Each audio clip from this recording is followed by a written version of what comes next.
It's our stories. Welcome to a world where real stories sounds like a movie script. You know, people always say that life can change in an instant. Usually, you think it's just a saying, something that happens to other people. But for me, that instant was a single text message. On a perfectly ordinary Monday morning, around 10 a.m., I was sitting in a team meeting, half listening to a presentation about quarterly projections, half thinking about the trip my girlfriend and I were planning for the weekend. We'd been together for 3 years. Her name was Laura, or rather used to be. We lived together, shared bills, made plans, all the typical signs of a settled adult relationship. We'd even talked about rings. I thought we were solid, safe, the kind of couple that other people described as goals. Then my phone buzzed. Normally I'd ignore it during meetings, but for some reason I checked, and there it was. The message that took my life, turned it upside down, shook it like a snow globe, and left it in ruins. She'd written, "Ethan, I'm pregnant, but it's not yours, it's Mark's. I'm so sorry. We need to talk." It's funny how your brain works in moments like that. Everything slows down. You don't feel the floor drop out from under you. You just kind of float. I remember reading it once, then again, as if maybe the words would rearrange themselves into something else, something less absurd, but they didn't. They sat there, sharp and cold and absolute. I didn't react the way you might expect. No shouting, no heartbreak soundtrack playing in my head. Just this strange crystalline calm, the kind that settles over you after an explosion.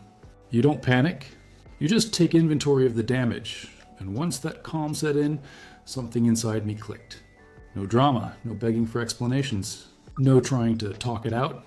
I had all the information I needed. So, when the meeting ended, I went back to my desk, opened her contact, and typed a short, polite reply. "Congratulations to the father." Then I blocked her number, just like that. No ceremony, no closure, no emotional grand finale. She'd made her choice. I simply accepted it. I sat there for a moment afterward, sipping lukewarm coffee, feeling a mix of disbelief and clarity. And then, instead of spiraling, I did what any rational, mildly petty man would do. I got practical. See, Laura and I lived in my house. Everything, the mortgage, the bills, the insurance, was in my name. She wasn't on a single piece of paper connected to the property. She'd moved in about 1.5 years earlier, bringing with her what felt like half of Sephora, and an impressive collection of throw pillows. But legally, it was my house. That realization was liberating. While she was out living her double life, she'd been doing it under my roof, with my coffee machine and my Wi-Fi. And that was about to change. But first I had one small act of pettiness to indulge in. I knew who Mark was, her work friend, the one she'd been spending late nights with. I'd met him once at a company barbecue. He had that smug, overly confident air of a man who thinks he's charming, but actually just smells faintly of entitlement and cheap cologne. So, during lunch, I did a quick search for him online. Within minutes, I had his office address. I went out and bought a condolences card, not a baby card, not a congratulations card, but one that literally said, "My deepest sympathies." Inside, I wrote, "Heard about your new upcoming responsibility. Condolences, Ethan." Then I sent it by same-day courier, marked urgent. Because if you're going to deliver poetic justice, it should always arrive quickly. After that, I drove home early. There's something strangely therapeutic about decisive action. It clears the fog. I stopped at a hardware store, bought new locks, and replaced every single one before sunset. The sound of the new deadbolt clicking into place might have been the most satisfying sound I'd heard in years. Then came the cleanup. I started with the bedroom. Her clothes filled half the closet. Dresses I'd bought her, outfits she'd worn on our trips. Things that, until that morning, still held meaning.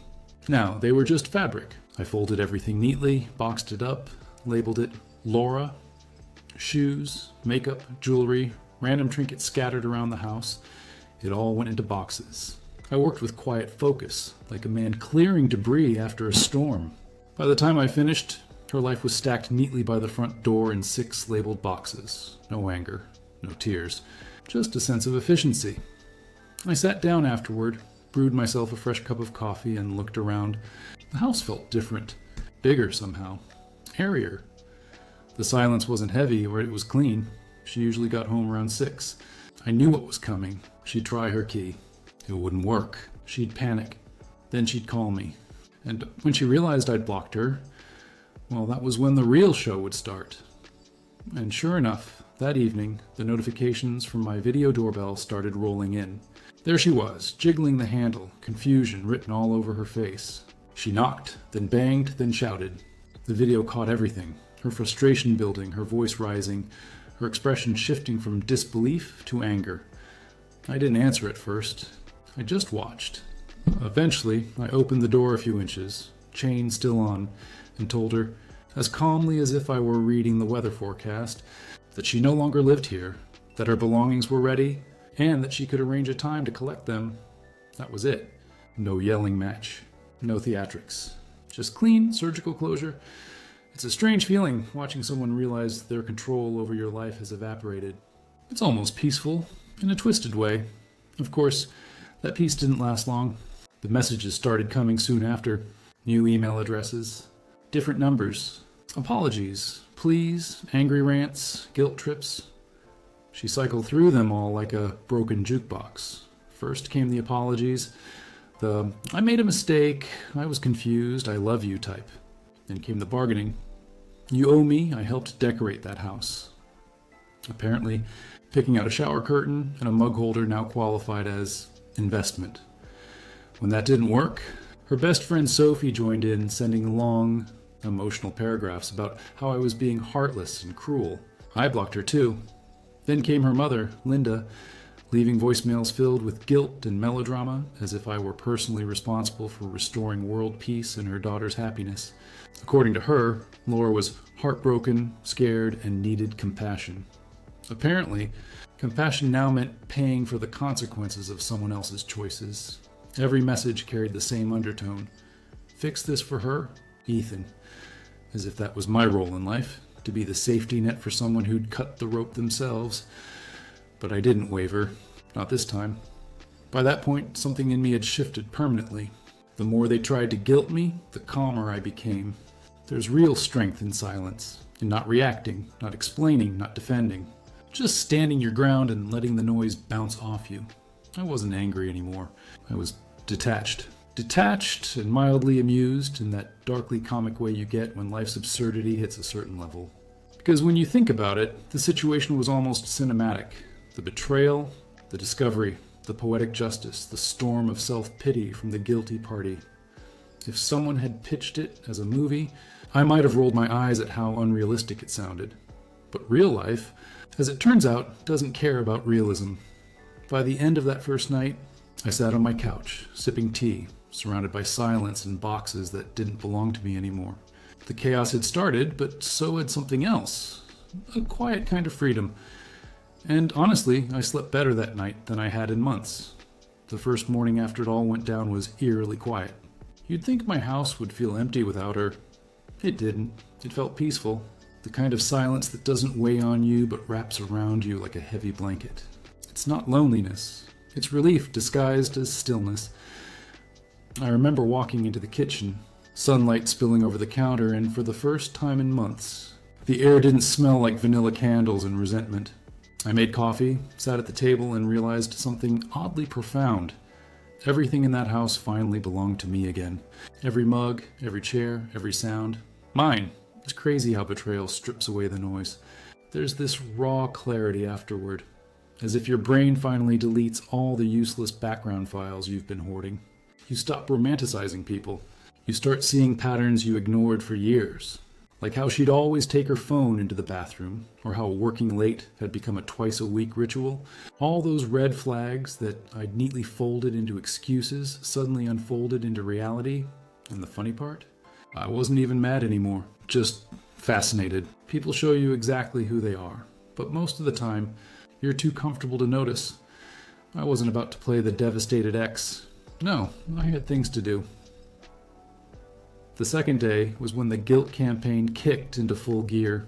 My phone was quiet. I'd blocked every number that mattered. But my email? Oh, that was an entirely different battlefield. Subject lines like, "Please read this," "We need to talk," "Don't do this to her," started flooding in. Some from her, some from friends I hadn't heard from in years. Apparently, I was now emotionally torturing Laura by not engaging. One message stood out from her mother, Linda. It was almost poetic in its manipulation.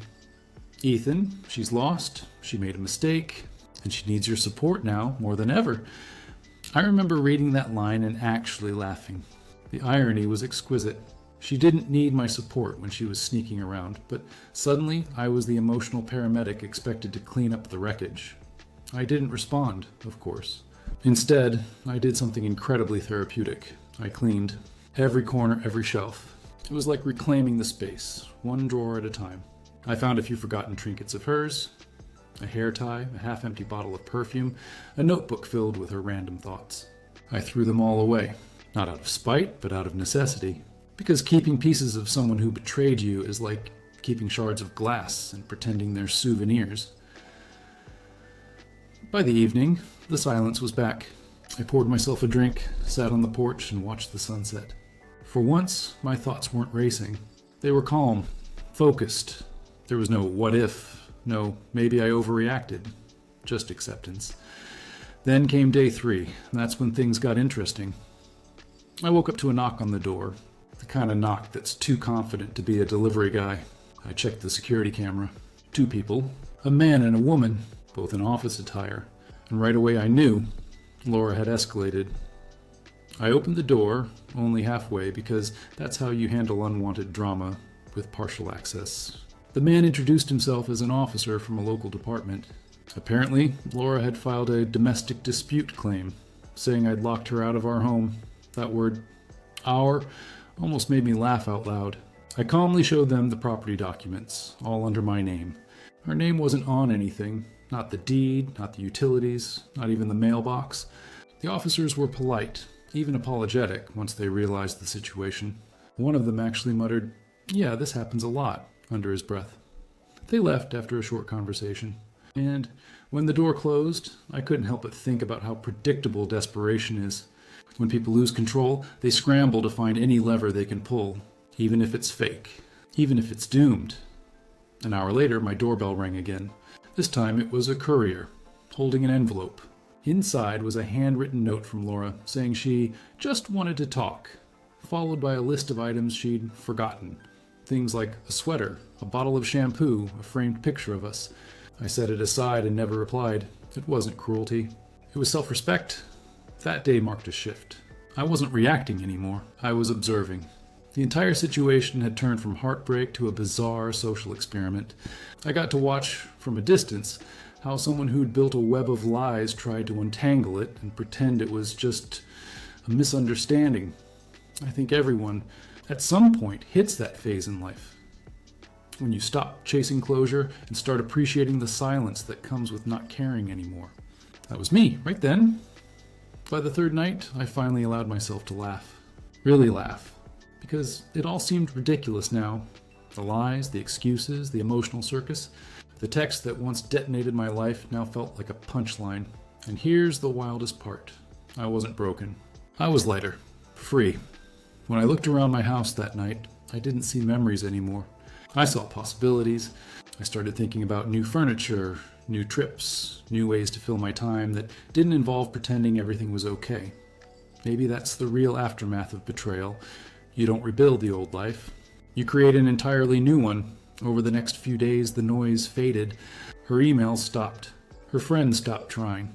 Even her mother eventually gave up. I guess they realized I wasn't coming back. Not this time. But just when I thought it was over, a week later, something arrived that would change everything again. An envelope. Thick paper, expensive stationery, my name written in her handwriting. Inside, not another apology, not another plea. Just a single ultrasound photo and a note that said, "His name will be Nathan." I thought you should know. I stared at it for a long time. Not with anger, not with pain, just emptiness. Because sometimes the only thing left to feel is nothing. I folded the paper, placed it back in the envelope, and put it in a drawer. Not as a keepsake, as evidence. A reminder that the past belongs exactly where it is. And then I went for a walk. The air was cold, sharp, grounding. And for the first time in what felt like forever, I smiled. Genuinely smiled. Because finally, after everything, I wasn't looking back anymore. It's been 6 months since that morning. 6 months since the text, since the chaos, since the version of me that existed before evaporated, leaving behind someone I barely recognize, in the best possible way. You know that cliche about hitting rock bottom? How it's supposed to change you. Turns out, it's not the fall that transforms you. It's what you see while you're down there. The things you ignored when life was fine. The habits, the people, the compromises you kept making because it was easier than walking away. I used to think stability meant safety, that predictability was love, that as long as you shared bills, laughed sometimes, and said, "I love you" before bed, everything was fine. But fine is dangerous. Fine is quiet corrosion. And I didn't realize how deep that corrosion went until it all cracked open. After Laura left, I didn't jump into dating or revenge or any of that nonsense. I did something far more radical. I learned to enjoy being alone. At first, it was weird. You don't realize how much space another person occupies until they're gone. The house felt too big, the nights too long. But somewhere between cleaning the last traces of her and rewatching old movies by myself, solitude stopped feeling empty. It started feeling peaceful. I started cooking again. Real meals, not takeout, not whatever's in the fridge chaos. I even planted herbs in the backyard. The first time I used my own homegrown basil and pasta, I swear it tasted like freedom. I started going to the gym again, not to look better, just to feel human again. That hour every morning, sweating under fluorescent lights while the world was still asleep, became therapy. Each rep, each run, each drop of sweat felt like reclaiming another inch of myself. And I started noticing small things. The quiet mornings, the smell of rain, the luxury of doing absolutely nothing without guilt. There's something deeply satisfying about realizing that your peace doesn't depend on someone else's presence or approval. Of course, the outside world didn't just forget the drama. People love stories, especially the messy ones. Mutual friends tried to update me on her life. "She's not doing well," they'd say, as if that was supposed to make me feel vindicated. I didn't care. I wasn't interested in her downfall. I was invested in my recovery. And honestly, I realized something unexpected. Forgiveness isn't about absolving someone. It's about removing the weight they left on you.